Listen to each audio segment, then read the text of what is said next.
Sa may harap ng bus. Harap po mismo ng bus. Gilid ka. Dito tayo banda sa right. Titingnan mo kung kasya ka dyan. Sa gitna ng dalawa na yan. Yan. Okay, kasi ang magiging park mo niyan naman pag ganun. No? Nag-record naman.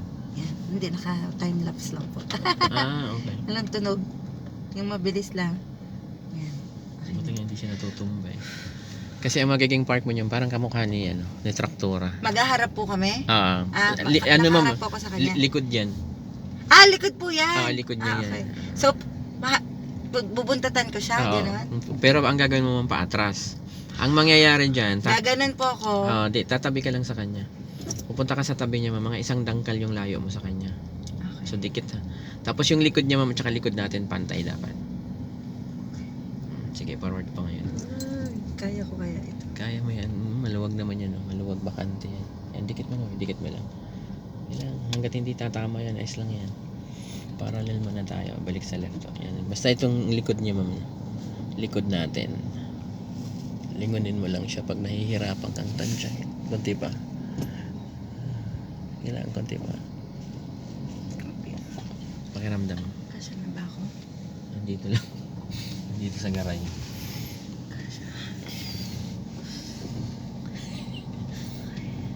Kaya mo yan. Okay. Katama ako yung bus. Sige, reverse. Yan. Ang manibela mo, ma'am, i-turn mo sa right ng isa lang. Isang turn lang. Okay. Yan. Okay. Tapos atras po kayo. Yan.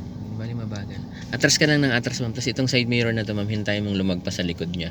Sa likod ng Itong traktora na yan. Or di kaya tumapat siya dun sa pinakagitna. Yung lagay ng plaka. Kasi pag kotse yan, ganun lang eh. Tapat lang dun. Okay, ma'am. Yan, hintay mo lang. Pwede rin yung katawan mo, yun, yung nakatapat dun sa, yung may ganyang bakal na yun. Side mirror mo or yung katawan mo ang tumapat. Tapos full turn. Pag tumapat siya, ma'am. Yan, sige, full turn mo ngayon. Brake pa konti. Yan, saglit. Full turn nyo muna. Bago kayo mantara, sige. Yan. Tapos ang next mong tingnan mo yung gutter dito. Tatama po ako. Alam mo yung gutter, yung isang hindi kilala yung gutter. Yan, kitang-kita ang ebidensya yung pag nabangga.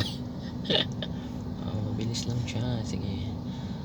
Lingunin mo din yung bus, ma'am. Baka magtampo yung bus. Dito mo siya titingnan sa gitna. Akong tatamaan Akong ko. Ay, parang may poste. Dito lang. Dito yan. Ayan yung poste na Ayan na yan. siya yan. Nandito ako. Ayan, kita. Hanggang mag-stretch siya. Iyon. Pwede na. Tapos babalik mo yung manibela sa dalawa. Isa. Dalawa. Okay. Konting forward lang. Okay, stop. Ayan, pwede na yan. Uy. Lagay mo na sa park. Parang hiningal ka dito. Hiningal sa park. Kinabahan ako! Anong patawag sa park na to? Parallel parking. Iba yung yung may guhit dalang dalawa o makatabi ka. Perpendicular naman 'yan. So parallel. Di ba madali lang siya? Ang galing. Yung parking po kasi sa amin, ganyan na ganyan. Ayan o, paahon. Pataas. Tapos ganito kasi